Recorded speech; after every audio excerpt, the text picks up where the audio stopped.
So hi friends, this is doctor Shravan Kumar. ఈరోజు మన వీడియోలో గౌట్ అనే వ్యాధి గురించి తెలుసుకుందాం. సో గౌట్ అనేది ఎందుకు వస్తుంది, మరియు లక్షణాలు ఏ విధంగా ఉంటాయి, డయాగ్నోస్ అనేది ఎలా చేస్తారు, ట్రీట్మెంట్ ఏ విధంగా ఉంటుంది అనేది తెలుసుకుందాం. సో గౌట్ అనేది ఏంటి అంటే, దీంట్లో మనకు యూరిక్ యాసిడ్ లెవెల్స్ అనేది ఎక్కువ పెరుగుతాయి. బ్లడ్ లో యూరిక్ యాసిడ్ లెవెల్స్ ఎక్కువ పెరగడం వల్ల ఏమవుతుందంటే, ఈ యూరిక్ యాసిడ్ అనేది బాడీలోని జాయింట్స్ లలో అక్యుములేట్ అవుతుంది, మరియు యూరిన్ లో కూడా ఎక్స్క్రీట్ అయ్యి యూరిక్ యాసిడ్ స్టోన్స్ అనేది రావచ్చు. మెయిన్ గా మనకు ఈ యూరిక్ యాసిడ్ లెవెల్స్ అనేది ఎక్కువ పెరగడం వల్ల ఏమైతుందంటే, బ్లడ్ లో పిహెచ్ మనకు బేసిక్ ఆల్కలైన్ నేచర్ ఉంటుంది. ఈ బేసిక్ పిహెచ్ దగ్గర ఏమైతుందంటే, మనకి యూరిక్ యాసిడ్ లెవెల్స్ అనేది క్రిస్టల్స్ గా ఫామ్ అవుతాయి. దాన్ని మనం మోనో సోడియం యూరేట్ క్రిస్టల్స్ అంటాము. ఈ యూరేట్ క్రిస్టల్స్ అనేది పోయి మనకు జాయింట్స్ లో సైనోవియల్ ఫ్లూయిడ్ లో అక్యుములేట్ అవుతాయి. మరి జాయింట్స్ లో ఎందుకు అక్యుములేట్ అవుతుందంటే, మనకు జాయింట్స్ లో కంపేర్ టు వేరే టిష్యూస్ తో ఆర్గన్స్ తో పోలిస్తే మనకు పిహెచ్ టెంపరేచర్ అనేది తక్కువ ఉంటుంది, లో టెంపరేచర్ ఉంటుంది కొంచెం. సో అందుకే ఇవి అక్కడ జాయింట్స్ లో పోయి మనకు అక్యుములేట్ అవుతాయి. ఇంకా మనకు ఈ జాయింట్స్ లో ఎక్కువ మోస్ట్ కామన్ ఎక్కడ అక్యుములేట్ అవుతుంది అంటే, మనకు కాలి బొటన వేలు దగ్గర ఫస్ట్ మెటాకార్పోఫెలింజల్ జాయింట్ అంటాము, ఎంటీపీ జాయింట్ అంటాము. ఆ ఎంటీపీ జాయింట్ దగ్గర అక్యుములేట్ అవుతుంది. దీన్నే మనం పొడగ్రా కూడా అంటాము. అదే మనకు ఈ యూరిక్ యాసిడ్ అనేది సబ్క్యూటేనియస్ టిష్యూ లో అంటే మన స్కిన్ కింద అక్యుములేట్ అవుతే దాన్ని మనం టోఫీ అంటాము. సో ఈ గౌట్ అనేది 2 టైప్స్ ఉంటుంది. అక్యూట్ గౌట్ ఉంటుంది, క్రానిక్ గౌట్ ఉంటుంది. క్రానిక్ గౌట్ అంటే మనకు ఇయర్ లో 2 అంతకంటే ఎక్కువ వస్తే మనం దాన్ని క్రానిక్ గౌట్ అంటాము. అదే ఒకసారి వస్తే దాన్ని అక్యూట్ అనవచ్చు. దీంట్లో లక్షణాలు, సింటమ్స్ ఏ విధంగా ఉంటాయంటే, మనకు జాయింట్స్ దగ్గర సివియర్ పెయిన్ అనేది ఉంటుంది. ఈ పెయిన్ అనేది మనకు నైట్ టైం ఎక్కువ ఉంటుంది. ఈవెన్ మనకు బెడ్షీట్ అనేది టచ్ అయినా కానీ చాలా ఘోరంగా పెయిన్ అనేది ఉంటుంది. దీన్ని సివియర్ ఎక్స్క్రూసియేటింగ్ పెయిన్ అంటాము. ఈ గౌట్ లో మనకు డయాగ్నోసిస్ అనేది ఎలా చేస్తారంటే, మెయిన్ గా మనకు ఇది సీరం యూరిక్ యాసిడ్ లెవెల్స్ అనేది టెస్ట్ చేస్తారు. ఈ సీరం యూరిక్ యాసిడ్ లెవెల్స్ అనేది ఎలివేట్ ఉంటాయి సహజంగా. అదే అక్యూట్ గౌట్ అయితే మనకు సీరం యూరిక్ యాసిడ్ లెవెల్స్ అనేది నార్మల్ ఉండొచ్చు. ఎందుకంటే మనకు అక్యూట్ గౌట్ లో కొన్ని ఇన్ఫ్లమేటరీ మీడియేటర్స్ అనేవి రిలీజ్ అవుతాయి. ఇవేం చేస్తాయంటే మనకు కిడ్నీ మీద యాక్ట్ అయ్యి యూరిక్ యాసిడ్ లెవెల్స్ అనేది బయటికి పంపిస్తుంది. తద్వారా మనకు యూరిక్ యాసిడ్ లెవెల్స్ అనేది నార్మల్ ఉండవచ్చు. బట్ అందుకే మనకు ఒకసారి చూసి అది గౌట్ కాదని చెప్పకూడదు. అందుకే రిపీటెడ్ గా టెస్ట్ అనేది సీరం యూరిక్ యాసిడ్ లెవెల్స్ అనేది చేయాలి. మెయిన్ గా మనకు కన్ఫర్మేటరీ టెస్ట్ డయాగ్నోసిస్ మేము దేన్ని బట్టి చెప్తామంటే, మనకు జాయింట్స్ లో మనకు సైనోవియల్ ఫ్లూయిడ్ అనేది ఆస్పిరేట్ చేయాలి. ఆస్పిరేట్ చేసి మనకు మైక్రోస్కోపీ కింద చూడాలి. నీడిల్స్ యొక్క క్రిస్టల్స్ ఉంటే మనం దాన్ని గౌట్ అనవచ్చు. మరియు ఈ ఫ్లూయిడ్ ని మనం పోలరైజింగ్ మైక్రోస్కోపీ కింద చూసినప్పుడు మనకు నెగిటివ్ బైఫింజన్స్ అనేది ఈ గౌట్ లో ఉంటుంది. అదే పాజిటివ్ బైఫింజన్స్ ఉంటే దాన్ని సూడో గౌట్ అనవచ్చు. ఇంకా మనకు సూడో గౌట్ లో మనకు రాంబిక్ షేప్డ్ క్రిస్టల్స్ ఉంటాయి. ఈ గౌట్ లో అయితేనేమో మనకు నిడిల్ షేప్డ్ క్రిస్టల్స్ ఉంటాయి. దీన్ని బట్టి మనం డయాగ్నోస్ అనేది చేయవచ్చు. ఇంకా కొన్ని మనం ఎక్స్రే కూడా చేయవచ్చు. ఎక్స్రేలో మనకు మాటిల్స్ అండ్ ర్యాట్ బ్యాట్స్ అని చూస్తాము. అంటే మనకు ఆ బోన్ దగ్గర మనకు 2 సైడ్ల బోన్ లాస్ అనేది చూస్తుంది, లైటిక్ లీషన్స్ అనేది చూస్తాం. దాన్ని మనం ర్యాట్ బ్యాట్ లీషన్స్ అంటాం. ఇది మోస్ట్లీ మనం ఎక్కువ ఫస్ట్ మెటాకార్పోఫెలింజల్ జాయింట్స్ దగ్గర ఈ సరౌండింగ్ లో మనం ఇది చూస్తాం. దీంట్లో మనకు ఓన్లీ ఒక జాయింట్ ఎఫెక్ట్ కాదండి, ఈ జాయింట్ ఒక జాయింట్ ఎఫెక్ట్ సరౌండింగ్ కూడా ఎఫెక్ట్ కావచ్చు. ఇంకా మనకు నీ జాయింట్ కూడా ఎఫెక్ట్ కావచ్చు, మరియు ఎల్బో జాయింట్స్ కూడా ఎఫెక్ట్ కావచ్చు. ఇట్లా మనకు ప్రోగ్రెషన్ అనేది అవుతూ ఉండవచ్చు దీంట్లో, ఈ గౌట్ లో. సో డయాగ్నోసిస్ అనేది ఈ విధంగా చేస్తారు. సో ఈ గౌట్ కి మనం ట్రీట్మెంట్ ఏ విధంగా ఉంటుందంటే, మనకు అక్యూట్ గౌట్ అయితేనేమో ఫస్ట్ మనం పెయిన్ కిల్లర్స్ ఇవ్వాలి, ఎన్ఎస్ఐడ్స్ ఇవ్వాలి. ఇండోమెట్రిసిన్ అనేది డ్రగ్ ఆఫ్ చాయిస్ చెప్పవచ్చు, లేకపోతే మనకు నాప్రోక్సెన్ కూడా ఇవ్వచ్చు. ఒకవేళ మనకి ఎన్ఎస్ఐడ్స్ వల్ల పెయిన్ తగ్గట్లేదు అంటే నెక్స్ట్ మనం కాల్జిసిన్ అనేది ఇవ్వాలి. ఈ కాల్జిసిన్ వల్ల కూడా ఫెయిల్ అయితే మనం లాస్ట్ కార్టికోస్టెరాయిడ్స్ అనేది ఇవ్వచ్చు. ఇది మనం అక్యూట్ గౌట్ కి ఇచ్చే ట్రీట్మెంట్ అండి. క్రానిక్ గౌట్ అయితేనేమో మనకు డ్రగ్ ఆఫ్ చాయిస్ గా మనకు జాంటిన్ ఆక్సిడేజ్ ఇన్హిబిటర్ అల్లోప్యూరినల్ అని చెప్తాము.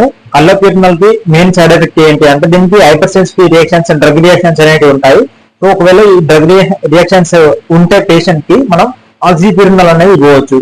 అదే ఈ అల్లోప్యూరినల్ ఇచ్చినా కానీ పేషెంట్ మనకు రెస్పాండ్ అవుతలేడు అంటే నెక్స్ట్ మనకు ఫెబుక్సోస్టాట్ అనేది ఇవ్వచ్చు. ఈ ఫెబుక్సోస్టాట్ అనేది ఏంటంటే ఇది నాన్ కాంపిటేటివ్ ఆక్సిడేజ్ ఇన్హిబిటర్ అని చెప్పవచ్చు. సో కొన్ని కండిషన్స్ ఉంటాయి. మన ట్యూమర్ లైసిస్ కండిషన్స్ లో మనం ఏం చేస్తామంటే, యూరిక్ యాసిడ్ ఆక్సిడేజ్ ఎంజైమ్స్ అనేది ఇస్తాము. ఈ uric acid oxidase enzymes like మనకు పెగ్లోటికేస్, రెస్బ్యూరికేస్ ఇవన్నీ అలాంటి కండిషన్స్ లో ఇస్తాము. మెయిన్ గా మనకు ఈ గౌట్ కి ట్రీట్మెంట్ అనేది డ్రగ్స్ అనేది ఏ విధంగా ఉంటాయంటే, ఫస్ట్ మనకు బ్లడ్ లో యూరిక్ యాసిడ్ లెవెల్స్ అనేవి పెరుగుతున్నాయి కాబట్టి మనం యూరిక్ యాసిడ్ లెవెల్స్ ని తగ్గడానికి ఇచ్చే డ్రగ్స్ ఉంటాయి. Decrease the uric acid production, దాన్ని మనం జాంటిన్ ఆక్సిడేజ్ ఇన్హిబిటర్స్ అంటాము. ఇవే అలోపిరినాల్ మరియు ఆక్సిపిరినాల్, ఫెవిజస్టాట్ ఇవన్నీ మనకు జాంటిన్ ఆక్సిడేజ్ ఇన్హిబిటర్స్ కింద వస్తాయి. అదే మనకు ఈ యూరిక్ యాసిడ్ లెవెల్స్ ని మనకి ఇది టాక్సిక్ కాంపౌండ్, దీన్ని నాన్ టాక్సిక్ చేసి మనకు యూరిన్ లో బయటికి పంపించేది ఉంటాయి. వాటికి ఎగ్జాంపుల్ ఏంటంటే పెగ్లోటికేస్, రెస్బ్యూరికేస్, ఇది వాటికి ఎగ్జాంపుల్. నెక్స్ట్ ఏంటంటే మనకు యూరిన్ లో ఈ యూరిక్ యాసిడ్ లెవెల్ తగ్గించడానికి మనకు బయటికి తొందర ఎక్కువ ఎక్స్ట్రిక్ట్ చేసే అయిపోతుంది, దాన్ని మనం యూరికోసూరిక్ డ్రగ్స్ అంటాము. సో ఈ విధంగా 3 టైప్స్ ఆఫ్ డ్రగ్స్ అనేది ఉంటాయి. మెయిన్ గా మనకు పేషెంట్ యొక్క కండిషన్ బట్టి మనకు అప్రోచ్ అనేది ఏ డ్రగ్స్ సెలెక్ట్ చేసుకోవాలనేది ముందు చెప్పడం జరిగింది. ఇదంతా బాగానే ఉంది. గౌట్ అనేది ఎవరిలో ఎక్కువ వచ్చే ఛాన్సెస్ ఉంటాయంటే, మనకు గౌట్ మెయిన్ గా ఎందుకు వస్తుందంటే యూరిక్ యాసిడ్ లెవెల్స్ పెరగడం. ఆ యూరిక్ యాసిడ్ లెవెల్స్ అనేది ఎందుకు పెరుగుతాయంటే మనకు తీసుకునే ఫుడ్ లో ప్యూరిన్ కంటెంట్ అనేది ఎక్కువ ఉంటాం. ప్యూరిన్ అంటే ఏంటి అంటే మనకు ఈ ప్యూరిన్స్ డిఎన్ఏ సింథసిస్ లో ఉపయోగపడతాయి. ఈ ప్యూరిన్స్ లో ఎక్కువ తీసుకోవడం వల్ల ఇది ఎక్కువ మెటబాలిజ్ అవుతుంది. ఈ మెటబాలిజం అవడం వల్ల మనకు యూరిక్ యాసిడ్ లెవెల్స్ అనేది ఎక్కువ ఉంటుంది. సో ఇవి ఏ ఫుడ్ లో ఉంటాయంటే మనకు ఎక్కువ ప్యూరిన్స్ అనేది చికెన్ లో, మటన్ లో, so sea fish, fish food ఇలాంటి వాటిలో ఈ ప్యూరిన్స్ లెవెల్స్ అనేది ఎక్కువ ఉంటాయి. సో ఈ ఫుడ్ ఎక్కువ తీసుకుంటే యూరిక్ యాసిడ్ లెవెల్స్ అనేది ఎక్కువ పెరుగుతాయి. తద్వారా మనకు గౌట్ అనేది ఎక్కువ అగ్రివేట్ అయ్యే ఛాన్సెస్ అనేవి ఉంటాయి. కొన్ని కంజెంటల్ కండిషన్స్ లో కూడా మనకు హెచ్జిపిఆర్టీ డెఫిషియన్సీ, డిస్నియాన్ సిండ్రోమ్ ఇలాంటి కండిషన్స్ లో కూడా కంజెనటల్ గానే పుట్టుకతోట మనకి యూరిక్ యాసిడ్ లెవెల్స్ అనేది ఎక్కువ ఉండవచ్చు. ఇది కొన్ని కండిషన్స్ లో చూడవచ్చు. మరియు యూరిక్ యాసిడ్ లెవెల్స్ అనేది తక్కువ ఎక్స్టెండ్ కావడం, లైక్ కొంతమందికి కిడ్నీ ఫెయిల్యూర్ పేషెంట్స్ ఉంటారు, సికేడి పేషెంట్స్ అంటాము, క్రానిక్ కిడ్నీ డిసీజ్. ఇలాంటి పేషెంట్స్ లో కూడా యూరిక్ యాసిడ్ లెవెల్స్ అనేది బయటకి ఎక్స్ట్రీట్ కావు. సో బాడీని అక్యుములేట్ అవుతాయి. తద్వారా ఏమైతే బ్లడ్ లో యూరిక్ యాసిడ్ లెవెల్స్ అనేవి పెరుగుతాయి. దానివల్ల మనకు గౌట్ అనేది వస్తుంది. సో ఈ విధంగా మనకు గౌట్ అనేది ఈ కండిషన్స్ లో చూస్తాము. ఇంకా కొన్ని గౌట్ నుంచి అగ్రివేట్ చేసే కండిషన్స్ ఏంటి అంటే ఆల్కహాల్ తాగడం, మందు తాగడం, మరియు స్మోకింగ్ చేయడం, బరువు పెరగడం, ఒబేసిటీ ఉన్న కండిషన్స్ లో వచ్చే ఛాన్సెస్ ఉంటాయి. కొన్ని డ్రగ్స్ దీన్ని గౌట్ ని అగ్రివేట్ చేస్తాయి. ఆ డ్రగ్స్ ఏంటి అంటే మనకు సైక్లోస్పోరిన్ వల్ల మనకు గౌట్ అనేది పెరగవచ్చు. ఆస్పిరిన్, మనం ఆస్పిరిన్ నార్మల్ డోస్ లో తీసుకుంటే కూడా ఆస్పిరిన్ వల్ల కూడా మనకి ఈ గౌట్ కండిషన్ అనేది అగ్రివేట్ అవుతుంది. మరియు నియాసిన్ వల్ల అవుతుంది. ఇంకా మనకు థైజైడ్ డైయూరిటిక్స్ అంటాము, బేబీకి వాడే మందులు, థైజైడ్ డైయూరిటిక్స్ మరియు లూప్ డైయూరిటిక్స్, వీటి వల్ల కూడా మనకు ఇది అగ్రివేట్ అయ్యే ఛాన్సెస్ ఉంటుంది. ఇంకా టీబీకి వాడే డ్రగ్ ఇథాంబూటల్ వల్ల కూడా మనకు ఈ కండిషన్ గౌట్ అనేది ఇంకా సివియర్ అవుతుంది. బట్ సివియర్ అయినా కానీ మనం ఆ టీబీ డ్రగ్ ని బంద్ చేయకూడదు. ఎందుకంటే టీబీ అనేది డేంజరస్ డిసీజ్ మనకి గౌట్ తో పోలిస్తే. అందుకే మనం ఫస్ట్ దాన్ని నివారించాలి. అందుకే మనం ఇథాంబూటల్ అనేది వాడాలి. ఈవెన్ దో ఇథాంబూటల్ మనకు గౌట్ ని అగ్రివేషన్ పెంచినా కానీ మనం వాడాలి. ఈ విధంగా మనకు డ్రగ్స్ అనేవి ఈ గౌట్ ని పెంచుతాయి. కొన్ని డ్రగ్స్ ఉంటాయి, అవి మనకు ఈ సివియరిటీ గౌట్ ని తగ్గిస్తుంది.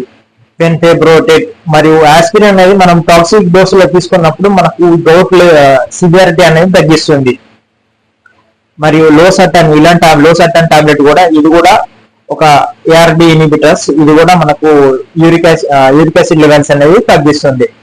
సో ఇది ఫ్రెండ్స్ మనకు గౌట్ అనేది ఇది ఒక మెటబాలిక్ డిజార్డర్ అని చెప్పవచ్చు. యూరిక్ యాసిడ్ లెవెల్స్ అనేవి ఎక్కువ పెరుగుతాయి. సో కాబట్టి మీ లైఫ్ స్టైల్, ఒకవేళ మీకు కనుక గౌట్ ఉన్నట్టయితే లైఫ్ స్టైల్ చేంజెస్ అనేది చేసుకోండి. చికెన్ కానీ, మటన్ కానీ ఇలాంటివి తినడం బంద్ చేయండి. ప్యూరిన్స్ ఉండే ఫుడ్స్ అనేవి తీసుకోకండి. మరియు రెగ్యులర్ గా మనకు వెయిట్ తగ్గించుకోవడానికి ఎక్సర్సైజెస్ కానీ ఇలాంటివన్నీ చేయండి. మరియు ఆల్కహాల్, స్మోకింగ్ ఇలాంటివన్నీ బంద్ చేయండి. సో ఇది అండి ఫ్రెండ్స్. వీడియో నచ్చినట్టయితే లైక్ చేయండి, షేర్ చేయండి, సబ్స్క్రైబ్ చేయండి. Thank you.